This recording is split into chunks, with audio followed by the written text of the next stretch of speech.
Welcome back everyone to Bernie Man's Gaming Vault. Now, 1998 was one hell of a year for gaming.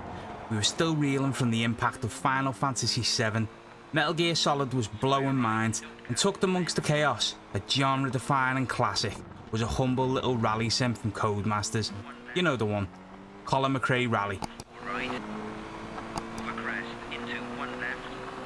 One right, into one left, into two right. If you were lucky enough to play this back in the day, chances are you still hear that gravel crunching under your tyres in your dreams. Today, we're firing up the PS1, diving back into the Scottish legend's namesake game, and asking the big question, how well does Colin McRae Rally hold up over 2 decades later? Long 4 right. Over jump. Over jump. 3 right, into 2 left. Before this game ever booted up, Colin McRae was already a motorsport icon. He was the first Brit to win the WRC Drivers' Championship in 1995. He was most famous for his if in doubt, flat out mentality, which, let's be honest, is exactly how most of us approach this game. Colin McRae Rally was released in '98 by Codemasters, who were already known for racing games like TOCA Touring Car Championship. But this wasn't just another arcade racer, this was a proper attempt to bring rally simulation to consoles, and at the time, that was a bold move. Rally wasn't a household motorsport, it wasn't glitzy like F1 or trendy like street racing, it was mud, grit and tape on the windows, and that's what Codemasters captured. Gameplay wise, Colin McRae Rally was simple in setup but brutal in execution. You picked your car, usually the Subaru Impreza 97, because come on, it's the Impreza, and you hit the stages, and each rally had 6 stages with different surface types from gravel, tarmac, snow, and each one would destroy your car if you didn't treat it with the respect it deserved. This was one of the first games where damage mattered, not just visually but mechanically. Bust a radiator early in the run and you'd be nursing the engine to the finish line hoping the thing didn't explode. And let's talk co-driver. The voice of Nicky Grist, yes, the actual co-driver of McRae, was your lifeline. Left 5, don't cut, right 2 tightens. For kids who are used to pressing X to win, this was alien. But if you listened, if you learned the language of the rally notes, the game opened up. It was less about the speed and more about the flow. 1 right. 5 left, into 2 left. Long 3 right. Graphically, look, it's 1998. You're not getting anything jaw-dropping and superb. The textures are a bit muddy and the draw distances aren't great, and things are popping up like they're being rendered by your imagination, but, and this is important, it still feels good. Codemasters didn't need pretty, they needed readable. The roads are clear, the hazards are well marked, and the visual design supports gameplay.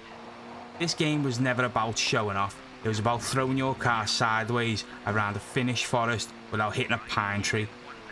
The sound design though was brilliant. The Impreza's turbo whine, the gravel pinging off the wheel arches, the satisfying crunch of a botched landing, it's all there.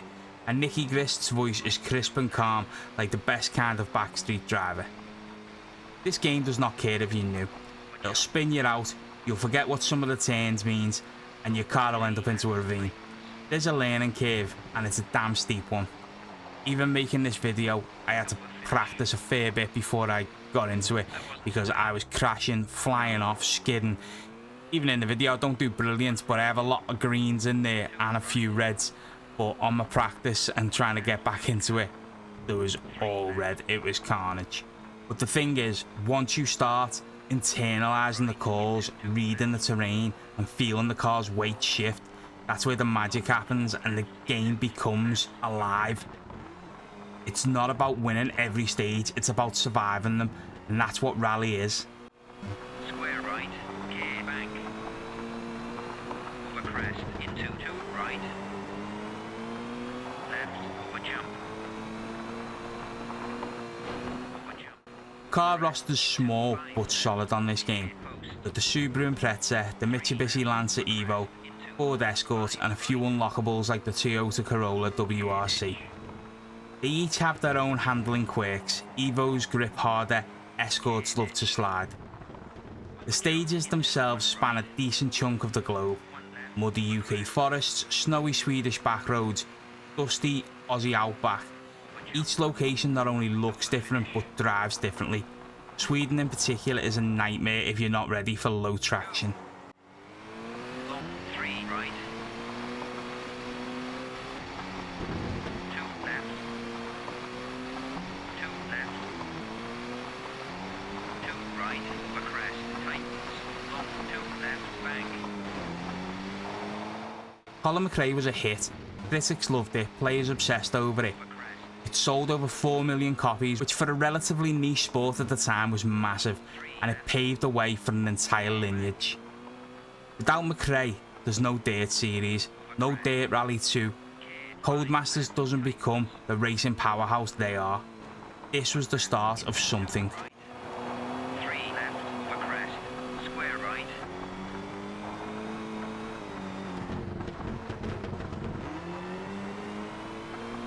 1 left.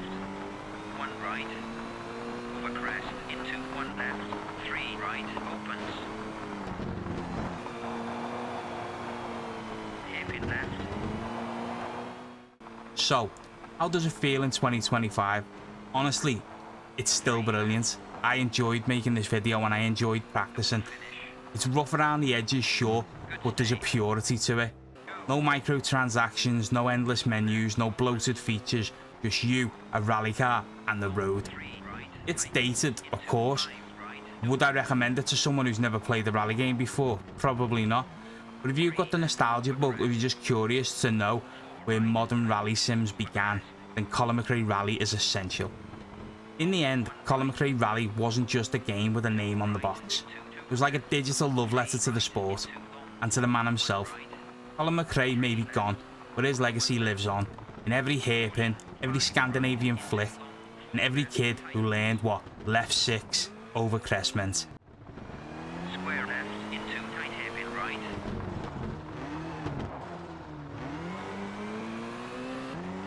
4 left. Care 3 right over crest. Over crest. 4 left tightens. Over crest. So that's where we are going to end this video. And if you enjoyed this trip down memory lane, please hit that like button. And please subscribe for more retro videos, reviews, and look backs at the games we love.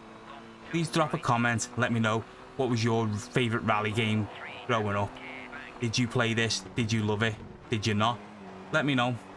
And until the next time, keep it flat out, look after yourselves, and I'll see you in the next video.